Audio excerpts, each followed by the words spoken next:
Hello, everyone. Welcome. We'll get started in just a few seconds. We'll let you get situated and ready for our webinar today. A few more people joining. Oh, we're getting a nice group today for our webinar. This is great. And I recognize some of these names. Welcome. Welcome, everybody.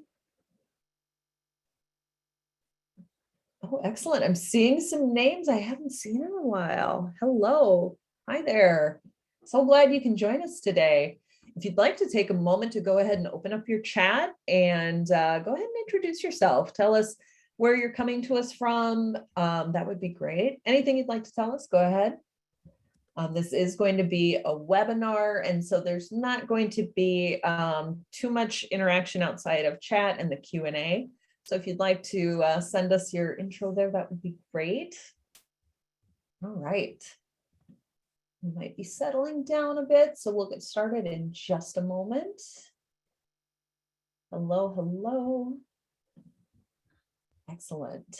And as we're seeing some of those introductions roll in, I'll also mention too that we do have a Q&A section available in this webinar. So as Eric is going through his presentation today, if you've got specific questions that come to mind or something specific that you would like to have answered, please go ahead and use that Q&A for any questions. That will definitely help us keep track of the questions that are coming in and make sure you're getting answers to everything. Oh, welcome everybody. We've got a great crowd. We've got South Carolina, Chicago's joining us today, Missouri, Texas, excellent. Connecticut, Illinois, hey, New York, awesome, and Maryland, cool. First time AP CSP teacher, that's exciting.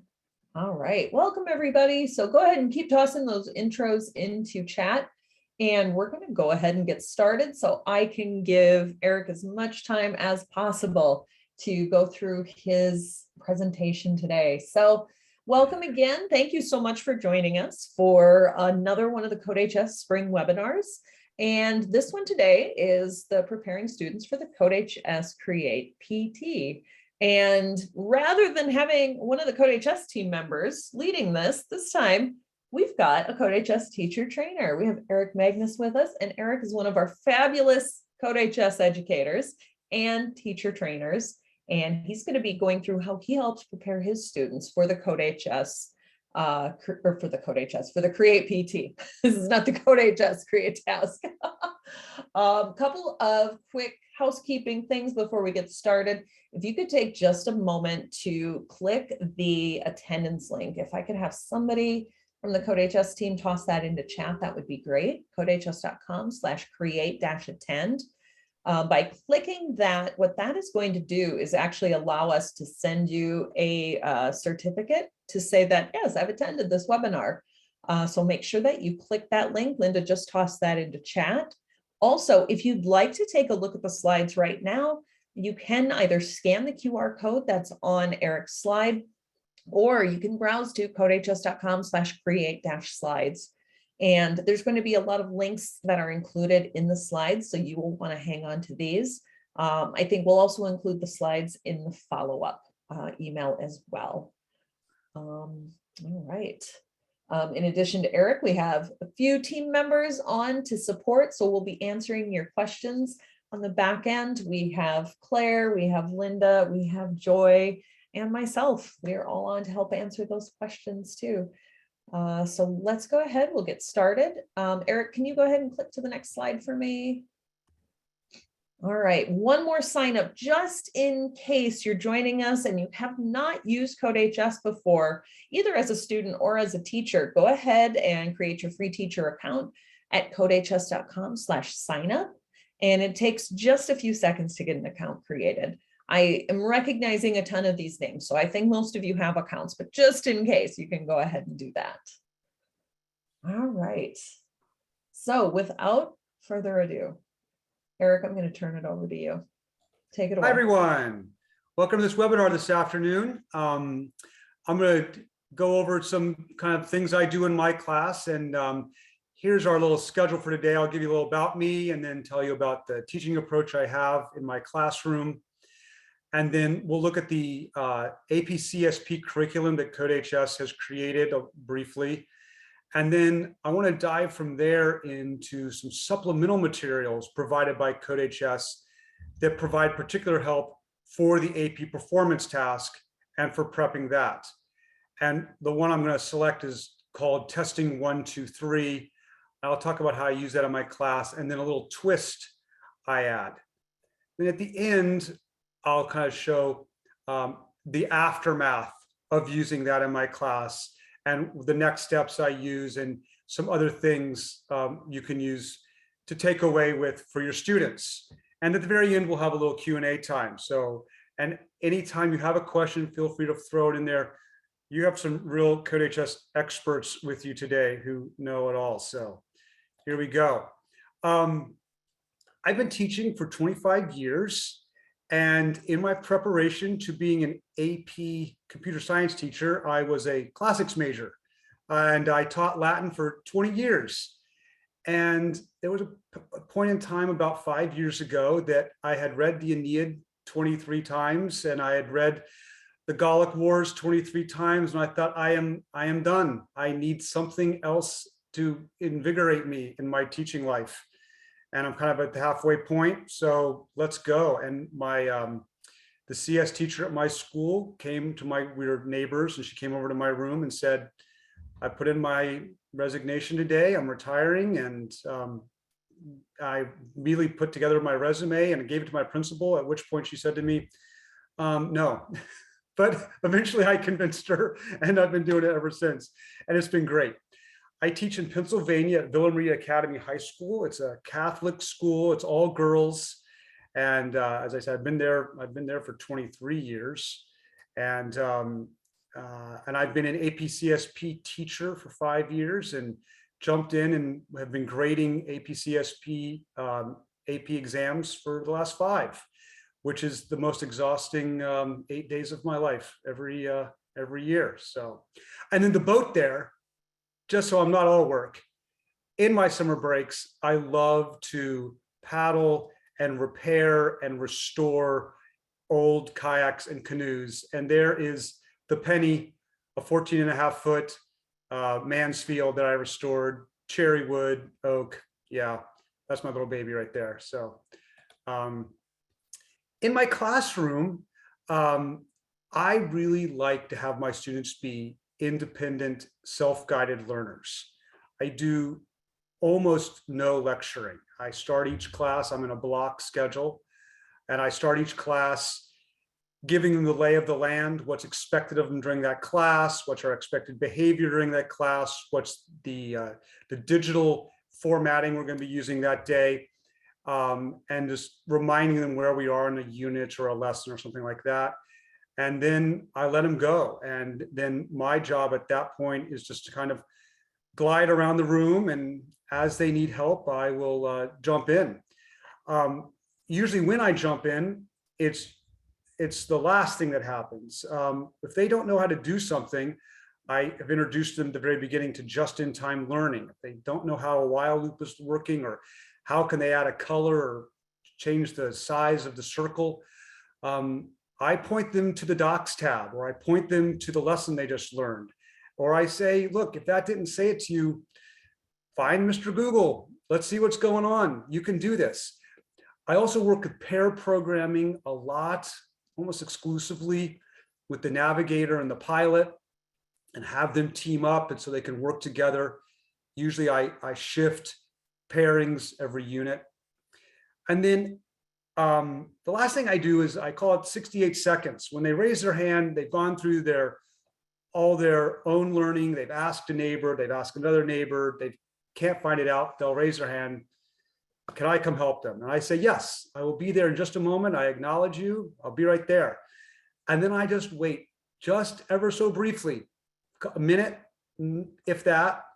And then I walk over, and it seems as if 90% of the time, by the time I walked over, I've given them just enough room after they've asked their question to then answer their own question. And I kind of call it my magic wand. I just walk over, and by the time I walk over, I wave my magic wand. They go, oh, no, never mind. I figured it out. I had an extra semicolon, and it's just done. And that's my approach to my classroom. With the CodeHS curriculum, I'm a huge fan of the curriculum. It saved me 5 years ago when I started as a CS teacher with no prior experience, and I knew how to code, but I wasn't prepared for teaching an AP class. And the retiring teacher said, check out this CodeHS, it will hold your hand. And boy, did it. And I was a free user the first year. I've been pro ever since then. And it really held my hand to the process. I had to teach CSA and CSP in the very first year.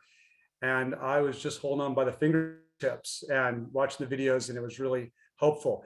I really love how it aligns to the exam. The syllabus is fabulous, and you can look at that, and then it really parallels the pattern that the AP classroom has.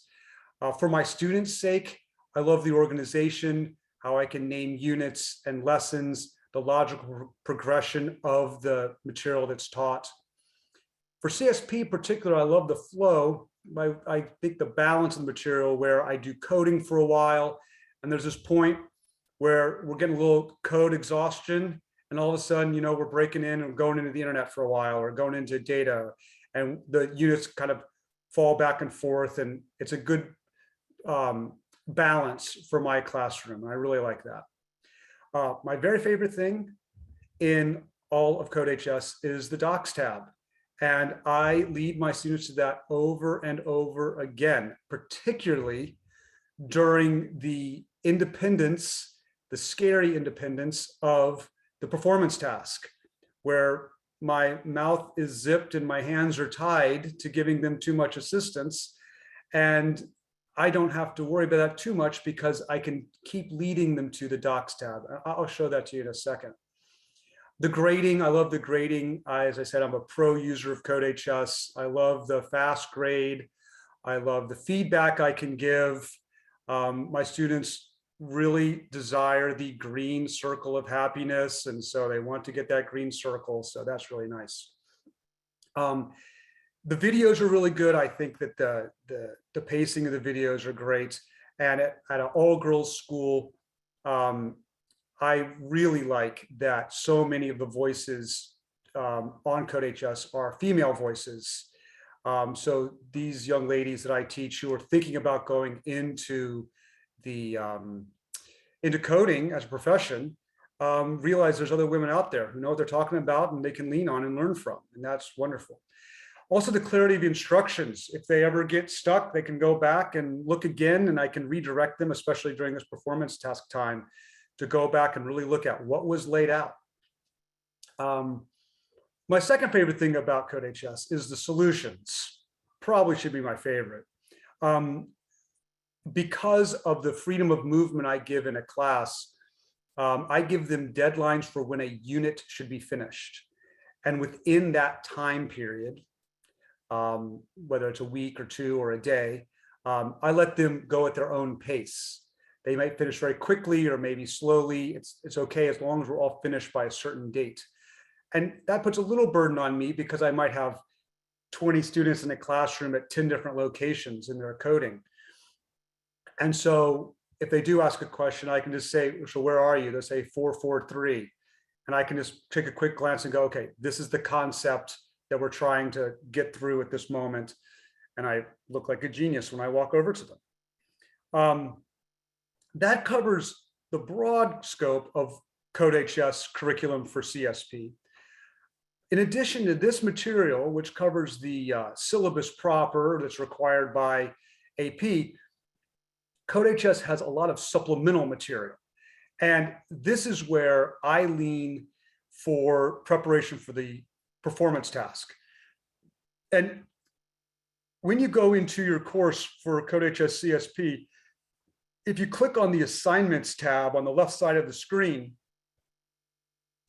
up pops all the assignments, and you can see well, you're looking at my screen right here with a few extra things I've already brought in that I use for my classes. But then at the bottom of the page, there's a search for content button. And when you click on that, this pops up with lots of extra material that can be assigned. And I know I'm there too. Wait, there's extra. I'm barely getting through what's already there. But for the purposes of the AP, I use much of this material. Some of the supplemental material is AP test prep, which I use a lot of. Coding extensions, if you have coding that's really fun or something new, like the web development, or the the helicopter game and the tic-tac-toe one. Those are really fun to jump onto if students want to do more that's beyond the basics in the lessons. You can also bring in playlists and borrow stuff from the problem bank. I am a huge fan of that. In fact, you can see I have the extra Carol puzzles and the Indiana Carol, which I have pulled in from problem banks. Indiana Carol is one of my little things I've made for my students. And it's also good for me for enrichment. I have students of a very broad ability level. I have freshmen through seniors.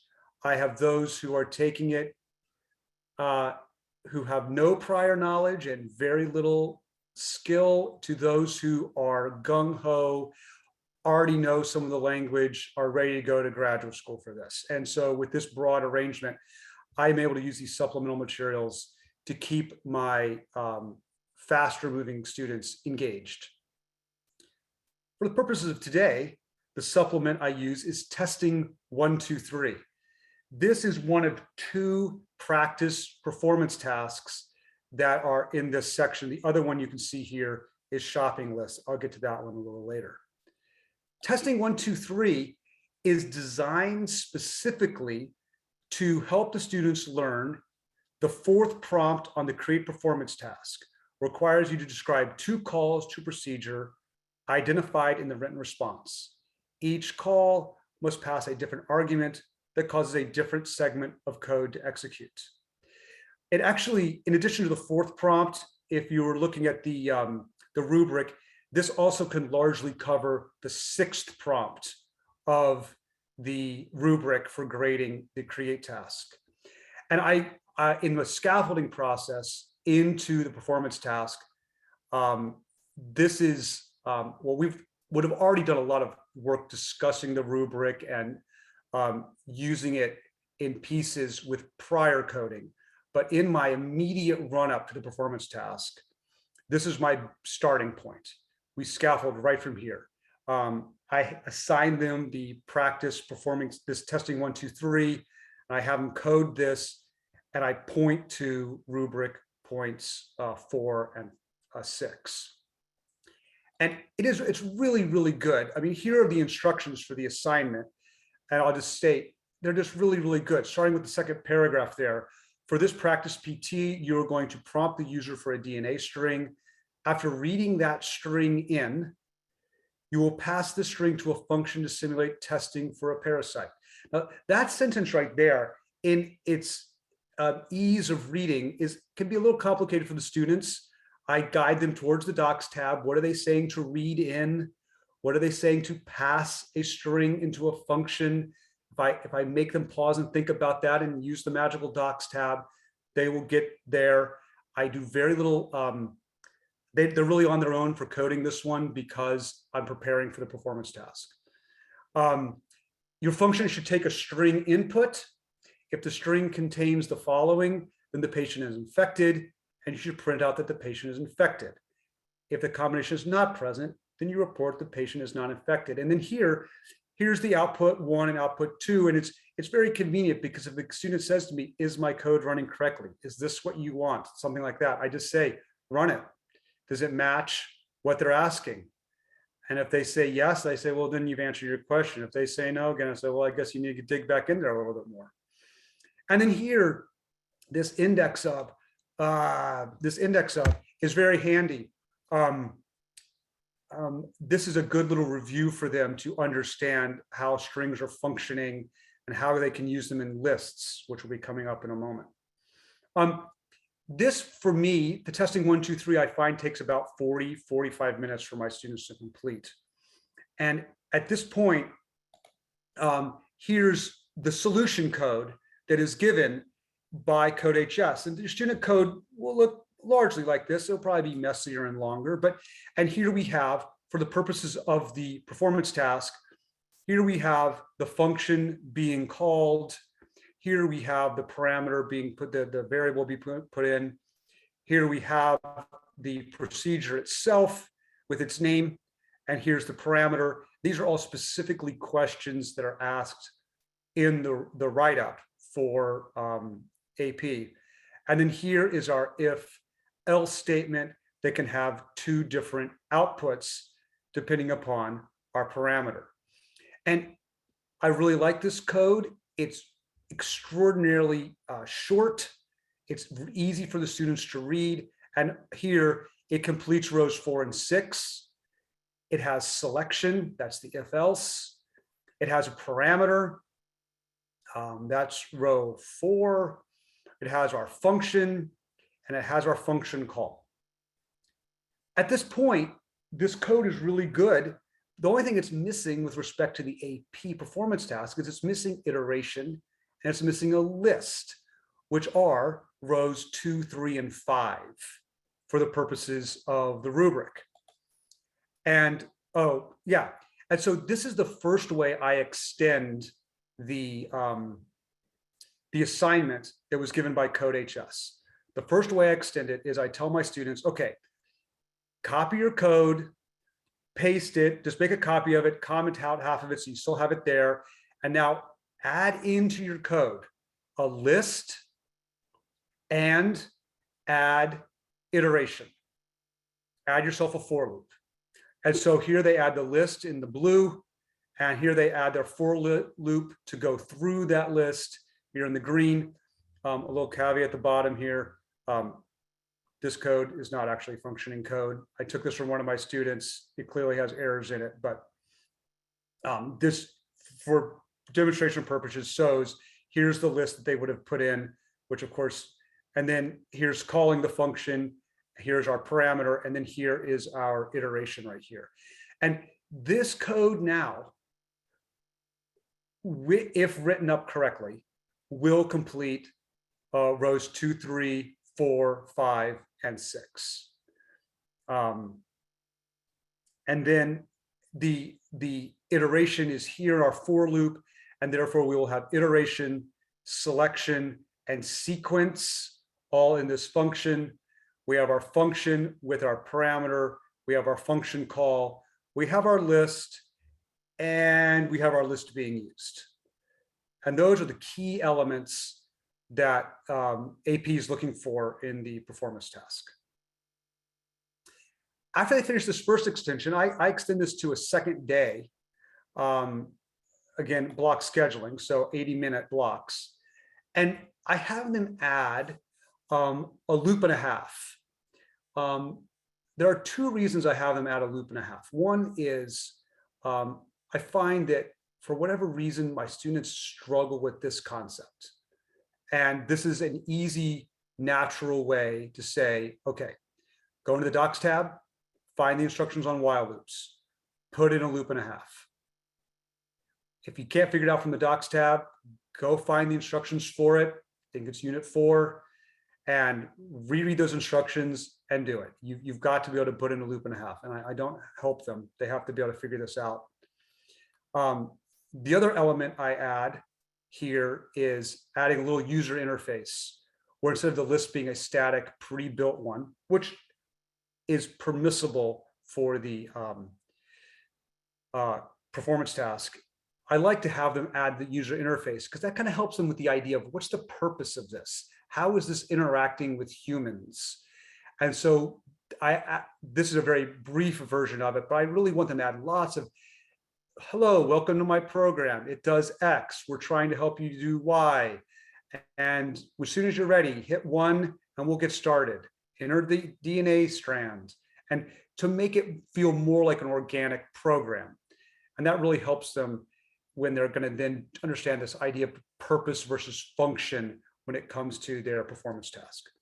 So here it is. Here's testing 1, 2, 3. It starts with the if else, completing row 4s and 6. I add rows 2, 3, and 5 with just 2 basic additions, the list and the for loop. And then we just add this just to give a little bit more fill to the code they're going to be writing. After we're done testing 1, 2, 3, we are not actually done. We'll still have 60 minutes of a block left.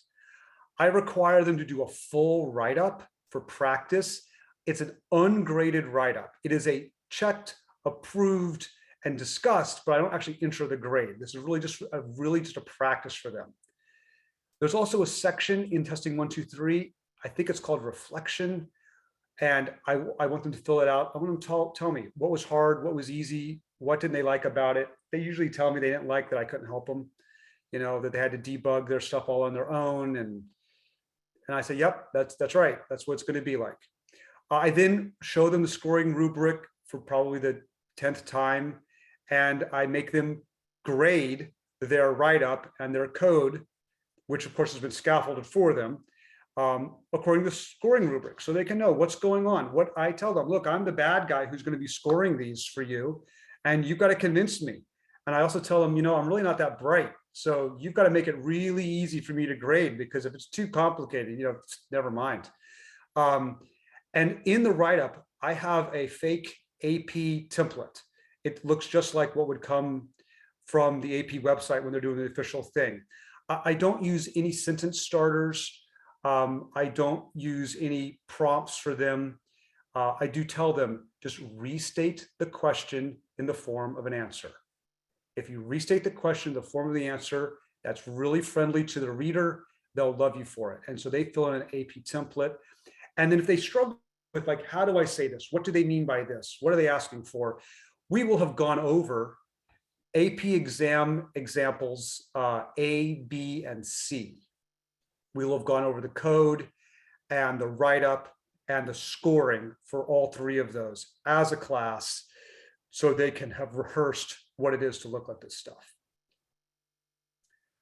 So the middle here in the blue boxes is some of the pitfalls that students often find themselves in when they've turned in their AP. Row 1, the row 1 in the rubric, which in the write-up I think is 3A II, asks to describe the purpose of the program and the function of the program. For the purpose, maybe I'll try with an example here. A purpose of a program may be a college wants to help students pack appropriately for their freshman year of college. And they're going to put out a list of all the things you need. And you just type in all the things you have, and it will tell you this is what you need to go buy. And so the purpose is to ease the move of freshmen into a college dorm. The function would be, there's a static list of items that need to be purchased. The user types in the items they already have, and the program says, this is what you are missing. So purpose is really going to talk about real world use of a program, where the function is going to be talking about the literal steps the function is that the program is using. Once I've used a couple examples of this, especially from CodeHS, which I'll show you in a second, and from the AP, they usually understand that there's a distinction between those two. Though I do hammer that home for them while they're in the performance task and they're doing their write-up. I will just walk around and say, is your purpose telling me a purpose? Like, I won't read it. I just make them, I say, look at it. And then they will have to vouch to me, yes, my purpose is expressing a purpose. Then row 3 asks the question for the rubric 3, but write-up 3B5 asks, why could the code not be written? And that's in the context of the list. And many students will say things like, my code could not have been written without the list XYZ. Done. And then they just move on. Well, it's just not true. And so they're just not going to get the score for that row. Now, there are rare cases where they are right and they can explain it well. But for the most part, the truth is the next part of the question, why could the code not be written, or how would it have to be written differently? I just tell my students, don't pretend like you wrote the most beautiful code of all time in 23 lines and no one else could do it differently. Of course they could do it differently. Just say, how would it be done differently? And that one they understand pretty quickly. Instead of a list of 20 items, you'd have to have 20 separate variables. Instead of one easy for loop iterating through it, you'd have to go through each variable and run the code each separate time.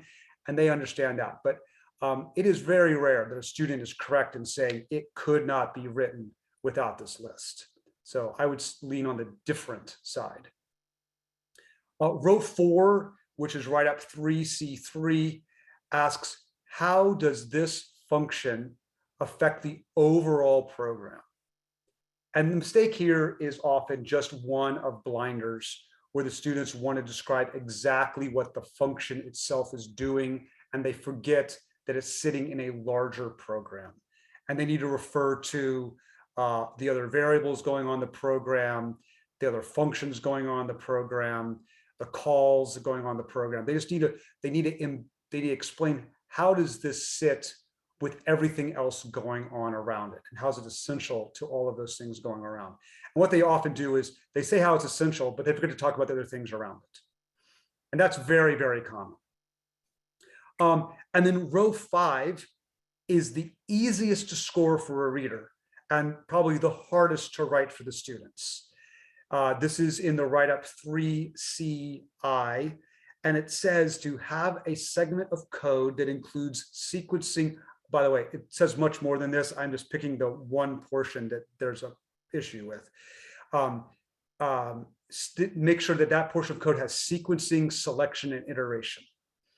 And what we were told by AP when we're grading and we're doing, it's pretty arduous, is that means you need a for loop. I'm sorry, try again. You need a loop, you need an if else, then that covers your sequencing, selection, iteration. For row 5, you also got to have a parameter. For my students, I have them just use a for loop. The for loop really makes it so it's very natural that they're using the list in a very natural way.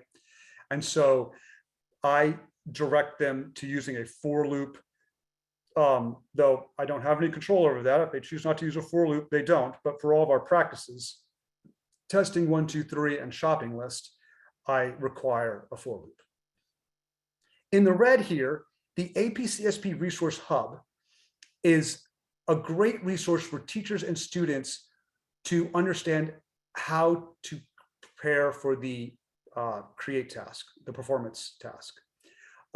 In particular, may I highlight sample A and sample B. Both of them have really good code. Both of them have very good videos. The main difference between them, and they are two different programs, is that sample A also has a stellar write-up and sample B has a not so stellar write-up. And I can tell you, I'm in the midst of my students doing their performance task right now.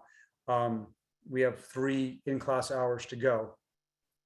About the 5-hour mark in, I had a student whose code was not working.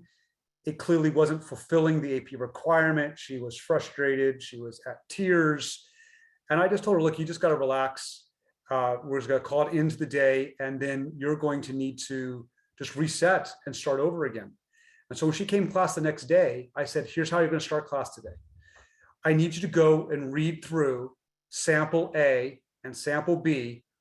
And I gave her this link. Well, they all had the link. I just pushed it to them of this resource hub. Go read through that code. And you're going to explain to yourself why this code successfully fulfills the AP requirements. And she did it. And by the end of the class, she had her new idea. She was already moving with her new code. And I'm really happy to say, let's see, we're an hour and a half past that point in time. And she's got good code. She's got good code. And it's gonna fulfill the requirements. So I really, A and B are good places to lean, especially when, like I had with a student, I can't tell her what's wrong. I can't tell her the solution. I can't tell, all I can tell her is when she tells me it's not working, I can just say, yeah, you're right. This is not, it doesn't function, it doesn't fulfill the requirements. You got to start all over again. And instead, I can't reteach at that point. We're too far in, but I can say, go look here. Here's a model for you. And then what's next? After I'm done with that, I immediately move to the shopping list supplement, and basically we redo. Shopping list supplement doesn't need any extensions. It's pre-built, a full performance task. I have them, they're doing multiple choice questions throughout. Most of those at this point are from AP Classroom. Then after that, we do the performance task, and we're almost done the performance task in my class right now. And then at that point, it is just reviewing. We use the material from CodeHS to review. I give them hundreds and hundreds of multiple choice questions to go through. After their performance task is over, I make them grade themselves using the rubric again. And I will spend one entire day showing them terrible examples to say, look, don't do this and don't do this and don't do this. And every time I've got some kid who goes, oh, dang. And they go back and edit what they've been doing terribly the last 12 hours. And then we just wait for the big day. And there you go. So thanks very much for listening through. And I hope it's been a help as you guys get ready for your students and the AP test. So back over to you guys.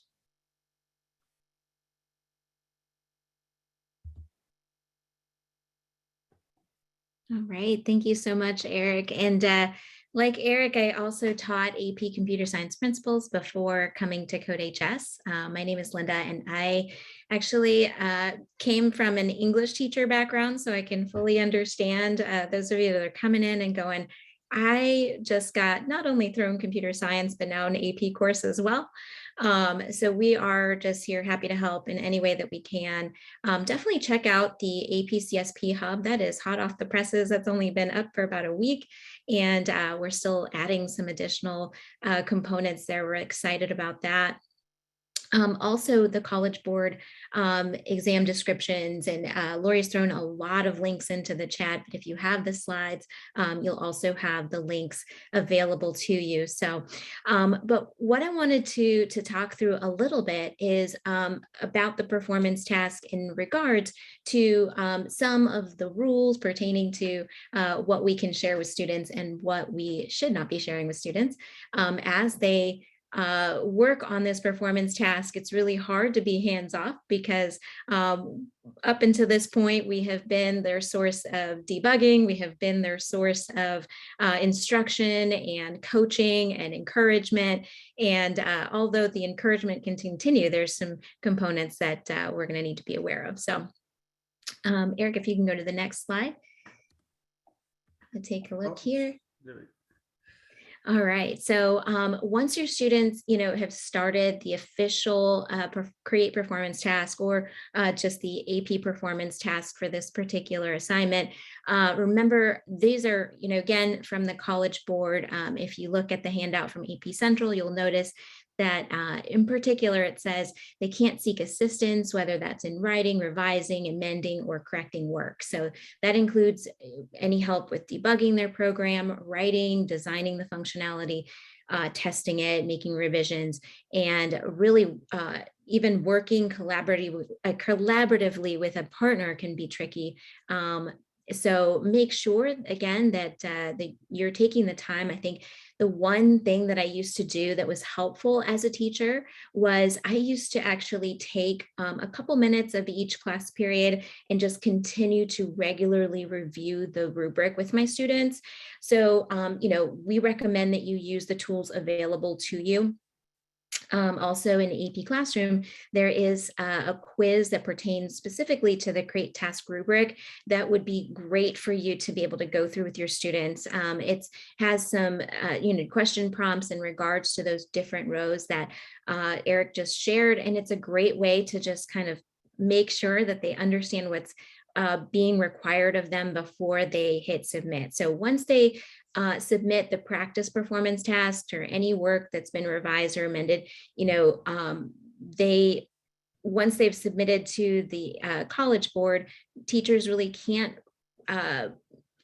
give feedback or can't necessarily do anything with their submitted performance task aside from just seeing that it's in fact been checked off.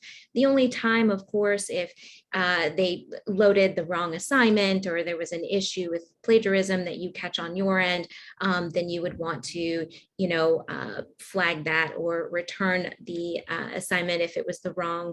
I've had this happen before where my students put, maybe the exported PDF of their code in where the written responses were supposed to be and vice versa. And so I just had to, send it back to them and say, make sure that you're submitting the correct pieces and the correct prompts. So we want to make sure, as they revise their work, they're doing this completely on their own. Once it's submitted to the AP Digital Portfolio, there's a list of a couple of different checkboxes that they have to go through, just prompts that ensure that, this is in fact their own work. So we have some resources here for you. This includes the student user guide for APCS principles, some student handouts, and also the scoring guidelines. So I think that's in the chat for you. The scoring guidelines, we put in there the latest scoring guidelines that's been expanded with a little more information for your students. What I like about the new scoring guidelines is it makes it really, really clear. Before it said things like, oh, if there is a list that's trivial, it might not get the point. So now it's kind of expanding on what it means to have a trivial list. Maybe it's a list that's no more than two, maybe less than two different variables, and that might not be a necessary list for the particular for this particular code that the student is working on. So just a few resources for you. And we're so excited. Thank you so much for joining us tonight. And if you have any additional questions, we're going to hang out here for a little bit, and we have some questions that we've answered in the chat, but if there are any more, please go ahead and navigate over to that Q&A box and let us know how we can be of assistance. I want to jump in here. I just saw in one of the questions, and I want to echo what Joy has answered to the plagiarism piece. I really try to lay down a culture of not plagiarizing in my classroom. Admittedly, it starts the very first day of class, where I don't have the copy in front of me, but I have seen a copy of a teacher getting a letter saying that their students' scores have been thrown out because, it says it in about 300 words, but the short of it is because of plagiarism. And I say to them, I never want to get that letter. I said, I can't believe how embarrassing that must be. I never want to get that letter. To dissuade plagiarism throughout the year, I make them comment all of their code as soon as CodeHS introduces commenting.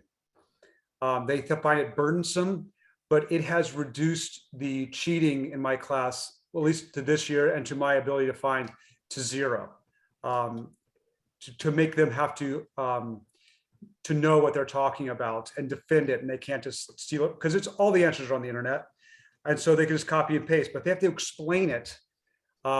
It has just really stymied that. And so before I start the create task, once again, I tell them, don't be the group that embarrasses me. I do not want to get the letter because of you. And I hammer that down pretty hard on them.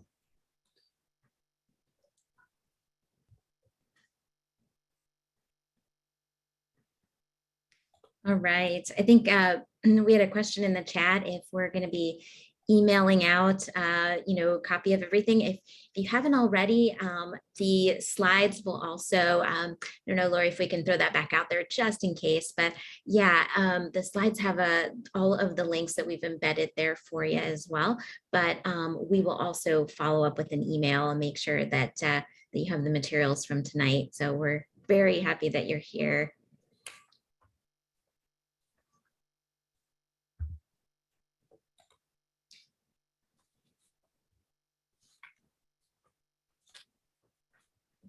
And Eric, we had a question in the chat as well. It says, I want to give students a grade on their performance task. I won't get a score from that until summer when school is out. Therefore, can I have them send the code video question answers to me as well, then grade it after May 2nd? So I have not had them do that. Instead, I feel you there. It's a long time to go without a grade. And you get squirrely eyes from an administrator who says, wait, well, you haven't put a grade in for this quarter? And you're like, well, you don't understand. It's an AP thing. But what I do for them is I have my students journal the process of writing their code. And at the midpoint of each class and at the end of every class, I have this journaling template. It does two things for me. One is they have to tell me what have they completed in that portion of class, and what do they plan on completing next. So that's 18 times the way my school works out that they have to have done that for me. And they have to turn that in at the end of each block. So there's 9 separate times they turn that in to me. And that's a non-negotiable. Even if they're absent that day, they've got to write. If they just write in and say, I was absent that day, I did nothing.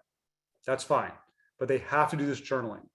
The other thing it does for me is the journal also doubles kind of as a calendar of motivation, where I tell them you have these many days, and I've broken down, make sure that by day 7, you have functioning code, and that by day 8, you're making a video. It's kind of a procrastination prevention technique. And so I don't ever grade their code or their video or any of that ever. In fact, I truly don't actually even see it. I mean, of course, I see that they're working on it, but it's really kind of between them and the AP people. But I do have the journal thing. So that's the piece I do instead.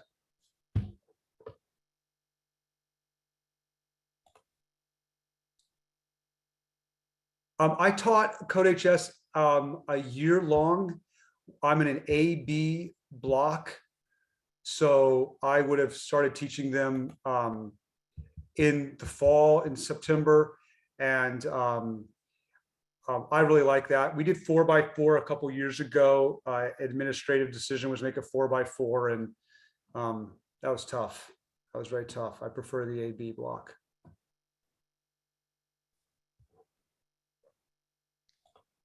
What I used to do with my students is I actually took the sample or the practice performance task, and that's the one that they actually received the grade because it wouldn't be submitted to the college board. So that may be a place where you can really give feedback and definitely, reiterate all of the points in the create task rubric or the performance task rubric. It's a great way for you to run through it almost like treat it as if we're doing the real deal. And then as you reach that point that you're ready to have them go through the 12 hours that is necessary within class, you can still continue to point back to, all the feedback that you've given to them in that previous practice performance task. That's helpful. And Lori has put into the chat, we do have some upcoming workshops as well. There is another AP CSP webinar coming on the 12th and another on April 7th. So really excited to host some additional teacher trainers. And we want, of course, to always hear from you, get your feedback. Oh, great question. So Eric Gregory asked, AP site says minimum of 12 hours. Can we do more than that? Yes, you can definitely do more. It doesn't change the parameters for what you can and can't do. I tell my students that I'm going to give them, truthfully, I give them 12 and a half hours. I schedule 12 and a half hours because the reality of being a high school teacher is there's going to be 15 minutes of fire drill at some point in there. So I schedule myself 12 and a half, and I'll get 12. And I do tell them, I say, if at the end of these 12 hours, because of family vacation or illness or whatever the reason may be, if you don't like your code, keep coding, keep working. I can't help you. I can't help you any more than I could have the last 12. But at this point, I'm moving on. And we're doing test prep. I would say in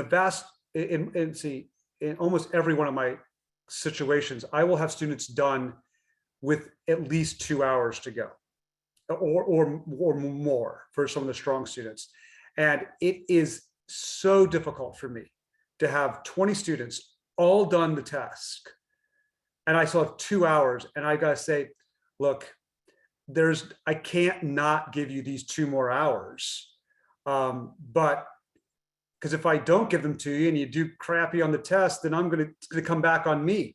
So I say, look, now I'll give them other stuff to do. I say, if you're motivated, you want to prep for the test, there's other things you can do for prepping for the test and things like that. But I will not cut it short. So I do my 12 and a half hours faithfully, and then tell them if they want to keep going, they can, but I better see a check mark on my box on the due date. So yeah. And actually, I will say in my last day, I try to get everyone to have it all turned in on that last day. I try not to have any procrastinators. There's exceptions, but I try to do that. All right, thank you again. So Lori put into the chat again, we do have some upcoming free PD sessions. So if you'd like to, codehs.com/free PD. And here on the next slide, where we have a survey. We always love to hear from you. We want to hear, feedback on this workshop and any future workshops that you'd like to see. And thank you so much for joining us, everyone. Have a great night.